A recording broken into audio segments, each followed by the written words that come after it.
Ошно Катразаков унаа жолунун Зулпуев айыл аймагынан Баткендин Кызылкая шаарына чейинки аймагы эң оор участок делинип келген. 70-жылдары курулган жол 3 этап менен реконструкцияланды. Жалпы 47 чакырымдын 19 чакырымы биринчи, экинчи этап менен өткөн жылы ремонттолуп пайдаланууга берилген. Калган 28 чакырымы быйыл ирригация, тротуар сыяктуу шарттары менен жасалды. Бул эки тилкелүү, эки катмарлуу жол болуп салынды. Бул сапаты бизге коюлган, сапаттуу жол салуу боюнча, сапаты боюнча жакшы, бардык талаптарга жооп берет. Бул жолдун негизинен 4 көпүрө жаңыланды. Жолдун бардыгы жаңы салынып, капиталдык ремонттон өттү. Бул каражат президентибиздин турукташтыруу фондунан 2 миллиард акча каралган. Ошол акчага ушу жолду салып пайдаланууга берилди. Жаңыланган жолдун ачылышына министрлер кабинетинин төрагасынын орун басары, УКМК төрагасы Камчыбек Ташиев катышты. Быйыл республика боюнча 1000 чакырым жол оңдолгонун айткан Минкап төрагасынын орун басары мамлекет жол инфраструктурасын жакшыртууга өзгөчө көңүл бурулуп жатканын билдирди. Биз эгемендүүлүк алгандан бери мындай нерсе эч качан болгон эмес. Бул жерде мен жол специалисттери менен сүйлөшүп көрсөм айтып атышат, 200 километр, 250, акыркы ошол 3-4 жылда бери 500-600 километр жол куруп келгенбиз деп. Быйыл болсо 1000 километрден ашык жол курулду. Мунун бардыгы, урматтуу угандар, ошогон биздин мамлекетибиздин мүмкүнчүлүгү жетип калды. Эмне үчүн мүмкүнчүлүк жетти? Себеби бюджетибиз көтөрүлдү. Акчаларыбыз, ошого финансыларыбыз пайда болду. Мунун бардыгы урматтуу президентибиздин жүргүзүп аткан саясатынын негизги бөлүктөрүнүн бири болду. Себеби мамлекетибизде финанс каражатыбыз жок болсо, мүмкүнчүлүгүбүз жок болсо, биз дагы отурат элек. Жолубуз тешилип, жүрө албай, кыйналып. Бирок азыр ошогон жасоого мүмкүнчүлүк пайда болду. Биздин бюджетибиз кийинки жылга мындан да, быйылкыдан да көбүрөөк болот. Быйыл 700 миллиард болсо, кийинки жылкыга кече күнү айтып отурушат 1 триллионго жеткизебиз деп. Ошондо элибиздин бардык проблемалары чечилет. Туура, проблема өтө көп болуп кетти. Проблемалар топтолуп калган. Эгерде ушуга чейин бардык проблемалар аз-аздан ушинтип чечилип жүргөндө, азыр кыйла турмушубуз жакшы болмок. Андай болбой калды. Тилекке каршы. Себеби мурда деле ушундай жолдорду курган маалдарда кайсыл бир бөлүгүн жол кургандар өзүнүн чөнтөгүнө салып алчу уурдап, кайсыл бир бөлүгүн кайсыл бир чоңдорго алып барып берчү, взятка же пара деп отуруп, ошентип отуруп жолдорубуз да курулбай, баары чала болуп, иш бүтпөй эле ушинтип кыйналып жүрө берчүбүз. Бири-бирибиздин артыбыздан кубалашып эле. Эми андай жок. Эми мамлекетибизде бүгүнкү күндө тартип бар. Мамлекеттен бөлүнгөн ар бир сом акчага жооп бере турган адамдар бар. Эгерде мамлекеттен бөлүнгөн акчаларды кымтый турган болсо, туура эмес пайдаланса, эффективдүү пайдалана албаса, анда ал адамдарды, кызмат адамдарын биз жоопко тартабыз. Ушуна чечим кабыл эч ким аябайт азыр.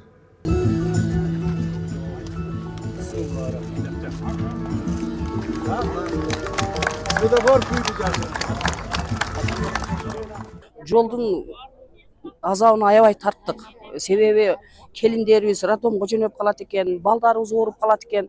Азыркы учурда жолдорубуз оңдолуп, биз абдан сүйүнүп жатабыз. Ушундай жасаса болот экен го, иштесе болот экен го бу. Элдердин кубанычы жакшы. Мисалы биз жолдордо баягы эки жака немеге барганыбызда жолдор начареде да, ошон менен жакшы болуп калды. Кудайга шүгүр, рахмат. Жарым саатта жүрө турган жолубузду 1 сааттан ашык убакытта жүрүп аттык. Азыр мына жолдор оңдолуп, зымырап калды. Аябай сонун болду. Биз аябай кубанып отурабыз. Эл аралык маанидеги гана эмес, жайлоолорго барчу жолдор дагы асфальттанууда. Маселен, жаңы гана бүткөн бул жол Тельман Каракой унаа жолу. Жалпы узундугу 21 чакырымды түзөт. Максаты аймактын инфраструктурасын жакшыртуу менен туризмди шарт түзүү. Ушул себептүү дагы быйыл былтыркы жылга салыштырмалуу Каракой жайлоосуна 400 эсе көп турист келген. Ильяс Ташбаев, Регламент өкіл орынбасары. Саламатсыздар. Жолдун курулушун жеринен көргөн УКМК төрагасы соңку кездери туристтердин мекенине айланып бара жаткан Кара Кой жайлоосун заман талабына келтирүү максатында иштелип чыккан жаңы долбоор менен таанышты. Экотуризмди өнүктүрүүнүн концепциясы аталышындагы долбоордо Кара Кой жайлоосундагы өткөрмө бекетти санариптештирүү, административдик корпус куруу жана эс алуучу жайдын тазалыгын тейлөөчү заманбап техникаларды сатып алуу бар. УКМК төрагасы эңириде экологиялык жана курулуш нормаларын так сактоону жана аймактын саркынды суу маселесин чечүүнү тапшырды. Бұл жаққа шейін қанша километр екен? Мен сарқын су бар қалауға шейін. Қанша километр екен? Бұл жаққа шейін 3,5-4 километр. 3,5-4 километр. Бұл қанша километр? Бұл жерде 5 километр. 5. 8 километр жер екен, 8 километрге канализация саш керек. Жолды тұра тұрғыла азыр. Канализацияны баштаған, канализация жасаған. Ошоның проектісін түзіп, канализация проектісін түзіп. Кете тұрған расфальтоның даярдағыла. Ақшасын бөлдіріп берейік, канализацияны баштайық. Onun приблизительно себестоимость азыр. Мынасында біз где-то қарап аттық. Где-то 3,5 миллион болады. Мұны болсын. Ол үшін. 3,5 миллион. Бұл эми ана ол жерде коттедждер болады. Бұл эми жеңіл автоемдер да. Бұлар қанша штук болады? 6 өле болады. 6 болады, бирок мындай 4 фоттон чоң болады. То есть 6 болса, 3 хозяин, 4 хозяин болса 18 24 номер болады екен, 18. 18-20 номер болады екен, да? 24 номер болады екен.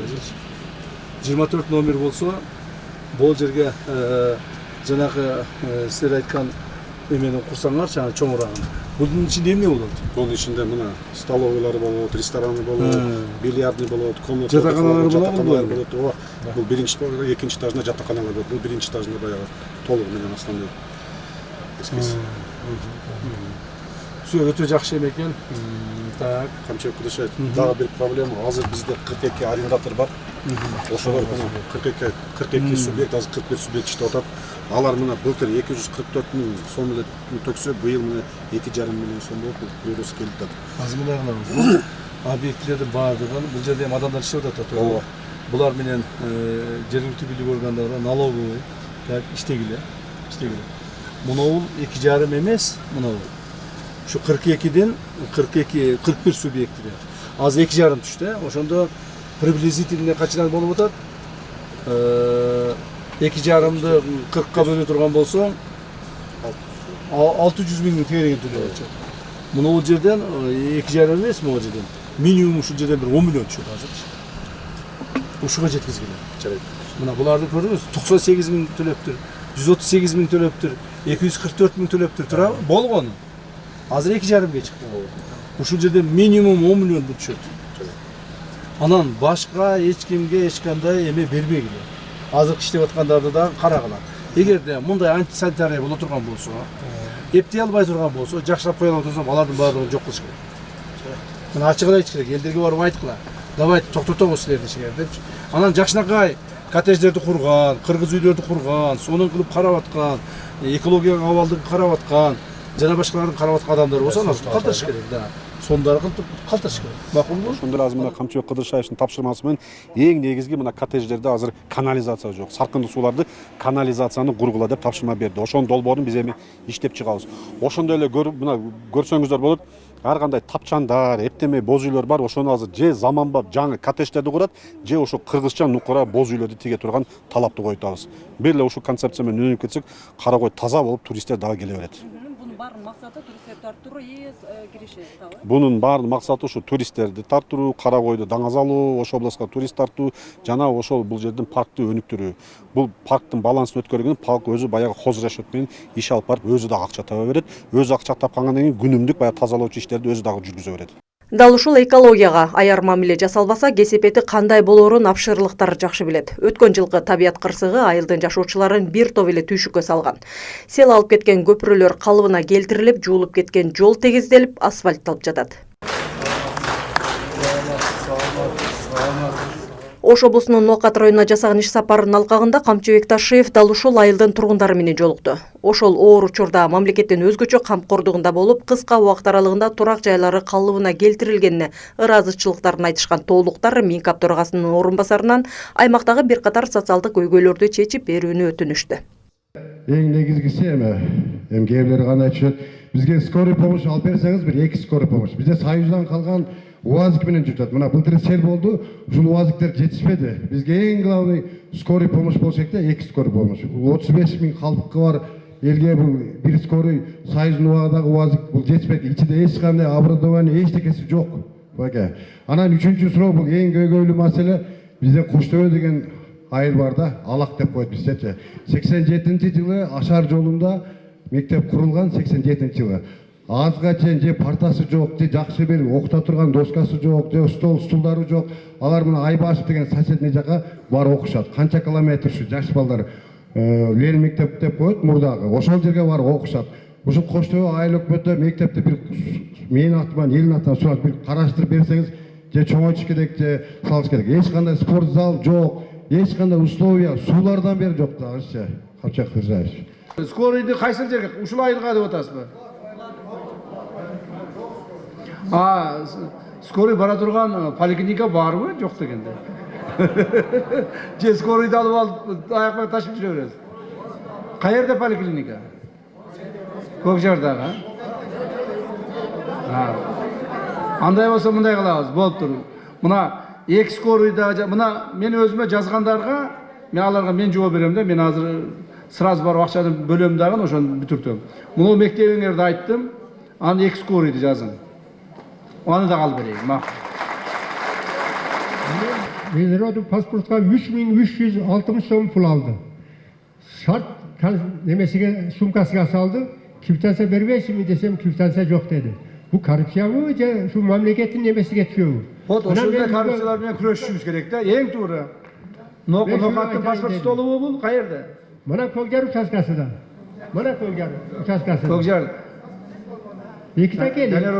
Бир айтып атат, экинчи сумкага салып атат. Прямо сегодня. Бүгүн чечим кабыл алгыла. Уктуңарбы? Азыр барып тигине алып баргыла. Бүгүн чечим кабыл. Ошол урматтуу президентибиздин дагы ою, тилеги, үмүтү, кылган ишинин бардык аракети ушу элдин жыргалчылыгы. Бизде башка ой жок. Байып кетейин, бул жерге үй салып алайын, тиги жерге үй салып алайын, тиги бизнести көтөрөйүн, же мындай кылайын деген ой жок бизде. Бизде бир гана ой. Мамлекетибиздеги, элибиздеги жашаган элдин жыргалчылыгы. Мына президентибиз анын бардыгын да экранга чыгып, же башка чыгып айта бербейт. Бизде мындай алиги узкий круг деп коет, 5-6 адам чогултуп алып, ар дайым ушуну айтып отурат. Ар дайым безилдеп айтып отурат. Эй балдар, туугандар, мына көрүп атасыңар, моундай болбойлу. Тигил тиякта качып жүрөт, бул буякта качып жүрөт, тигил тигинтип камакта отурат. Тигил болсо моунтип элге кошула албай жүрөт. Биз ушундай болбойлу. Келгиле иштейли. Элдин жыргалчылыгын иштей береличи. Кудай кааласа, эл муну билет. Эл баасын берет. Ошондуктан мен ойлоймун, урматтуу президентибиздин ой тилектерине колдоп, кубаттап турасыздар деген ойдомун.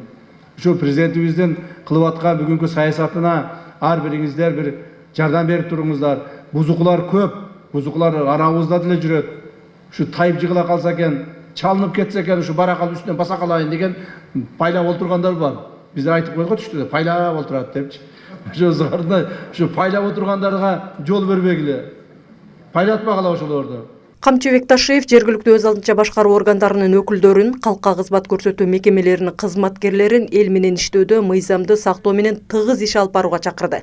Жемкорлук менен күрөшүү тынымсыз, ошол эле учурда аюусуз жүрүп жатканын дагы бир жолу эскертти. Миргүл Бокошова, Айбек Үсөн, Ала Тоо 24, Ош.